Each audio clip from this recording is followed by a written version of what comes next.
Hi everyone, welcome back to card academy. आज हम discuss करने वाले हैं एक ऐसा क्वेश्चन जो लोगों के मन में हमेशा होता है। क्या मल्टीपल क्रेडिट कार्ड्स रखना आपके क्रेडिट स्कोर पे इफेक्ट डालता है? बहुत लोग सोचते हैं कि ज़्यादा क्रेडिट कार्ड्स रखना गलत है, ये क्रेडिट स्कोर को डैमेज करेगा। But is that really the case? Well, चलिए आज हम इस टॉपिक को थोड़ा डिटेल में समझते हैं। But before I start, let me tell you all कि हमने डिस्क्रिप्शन में कुछ वीडियोस के लिंक मेंशन किए हैं जहां हमने क्रेडिट कार्ड्स के बेसिक्स जैसे कि सिबिल रिपोर्ट एक्सप्लेन करी है, उसकी डिटेल्ड वीडियो है।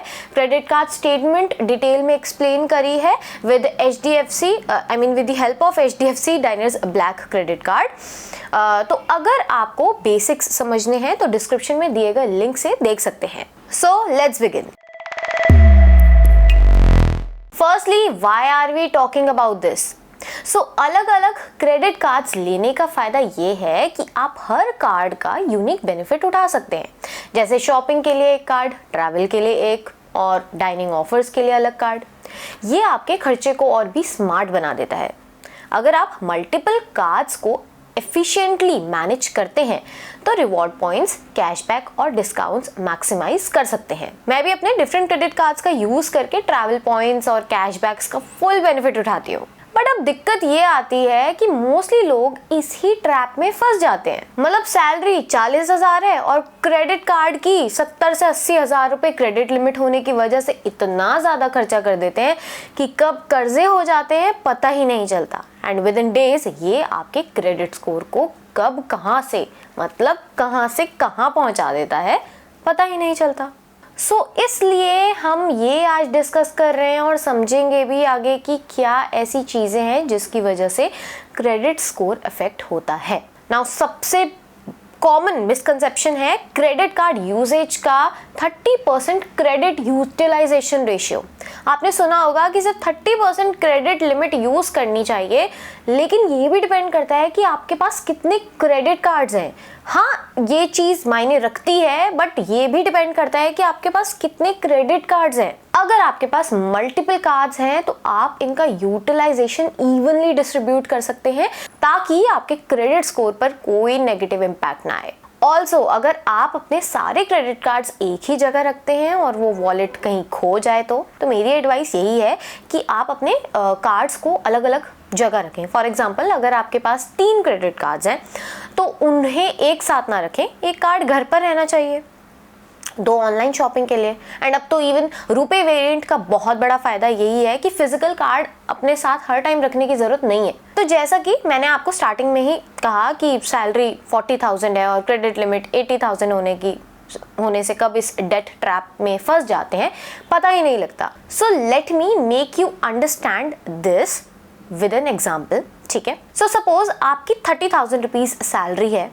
एंड आपके कार्ड की क्रेडिट लिमिट आपको 1,20,000 मिली है and you have only 1 credit card. Now firstly ये चीज़ ध्यान रखनी पड़ेगी कि क्रेडिट कार्ड का बहुत ही ध्यान से यूज़ करना है। जैसे कि सपोज आपके पास स्विगी HDFC क्रेडिट कार्ड है एंड आप बाहर से काफ़ी खाना मंगाते हैं तो स्विगी कार्ड को यूज़ करें, बट अपनी खुद की लिमिट सेट करें। आप पर मंथ इससे ज़्यादा का खर्चा नहीं करेंगे। ठीक है, not according to your credit limit but according to your salary. तो अगर सैलरी 30,000 है एंड आपके पास एक ऐसा कार्ड है तो उससे सिर्फ बेसिक स्पेंडिंग्स के लिए ही यूज करें।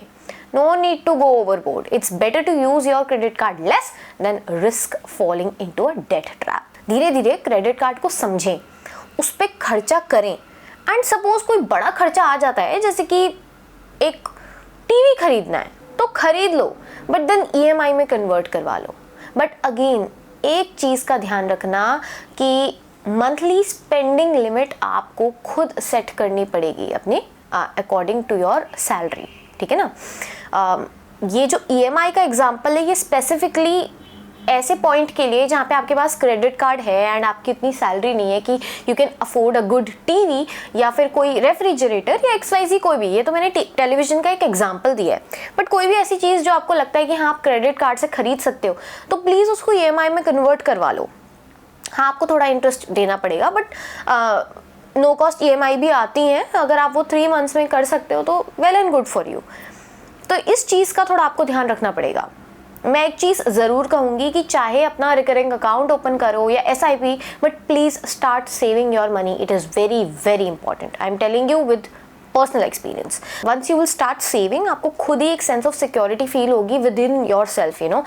इवन इफ आपने 10,000 रुपये जोड़े हैं, सो मल्टीपल कार्ड्स का मतलब है मल्टीपल बिल्स, राइट? अगर आप टाइमली पेमेंट्स नहीं करते तो लेट पेमेंट्स या डिफॉल्ट की वजह से आपका क्रेडिट स्कोर डेफिनेटली गिर सकता है। नए क्रेडिट कार्ड्स खोलने से आपका एवरेज अकाउंट एज कम हो सकता है एंड ये थोड़ा रिस्क फैक्टर बढ़ा देता है और क्रेडिट स्कोर को टेम्पररी इम्पैक्ट कर सकता है। एंड हर बार जब आप न्यू कार्ड के लिए अप्लाई करते हैं तो एक हार्ड इंक्वायरी होती है जो आपके स्कोर को टेम्पररीली लोअर कर सकती है। इसलिए सिर्फ जेन्युइन नीड के टाइम पर ही नए कार्ड के लिए अप्लाई करना सही रहेगा। एक साथ दो क्रेडिट कार्ड्स के लिए अप्लाई मत करिएगा, वो डेफिनेटली इफेक्ट करेगा आपके क्रेडिट स्कोर को। तो ये भी ध्यान रखना है कि पुराने क्रेडिट कार्ड्स को बंद मत करिए, चाहे आप उनको यूज मत कीजिए बट उनको बंद मत कीजिए, क्योंकि उनकी एज से आपकी क्रेडिट हिस्ट्री स्ट्रांग रहेगी। अब बात करते हैं इंटरेस्ट रेट्स की। अक्सर लोग सोचते हैं कि सिर्फ मिनिमम पेमेंट्स करना सही है, लेकिन ऐसा नहीं है।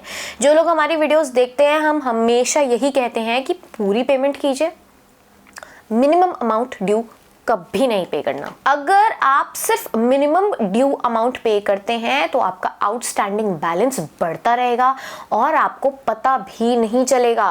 कुछ लोगों को लगता है कि क्रेडिट कार्ड का बैलेंस छोटा है तो कोई बात नहीं, लेकिन याद रहे जब तक आप पूरा अमाउंट नहीं चुका देते तब तक इंटरेस्ट लगता रहेगा। इसलिए हमेशा कोशिश करें कि आप पूरा बैलेंस जल्दी से जल्दी चुकाएं ताकि आप ज़्यादा इंटरेस्ट आपको ना देना पड़े। जैसा कि हर चीज़ के पॉजिटिव्स एंड नेगेटिव्स होते हैं, वैसे ही हैविंग मल्टीपल क्रेडिट कार्ड्स, इसके भी अपने प्रोज एंड कॉन्स होते हैं। जैसे कि मैंने आपको बताया, क्रेडिट कार्ड्स अगर ज़्यादा है तो स्पेंडिंग्स को इवनली डिस्ट्रीब्यूट करें। डू नॉट गो ओवरबोर्ड, ज़रूरत नहीं है ओवर स्पेंडिंग की। ये जो क्रेडिट लिमिट होती है ये भी एक तरीके से आपका ही पैसा है, तो समझदारी से ही खर्चा करें। मल्टीपल क्रेडिट कार्ड्स होने का मतलब ये नहीं कि ओवर स्पेंडिंग करें।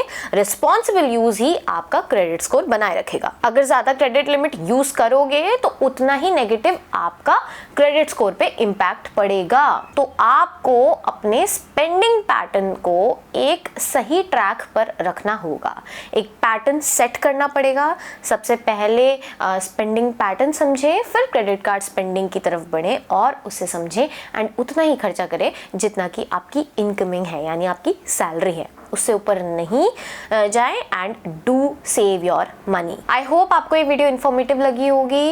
लाइक करें, अपने दोस्तों के साथ शेयर करें एंड चैनल को सब्सक्राइब करें कार्ड अकेडमी।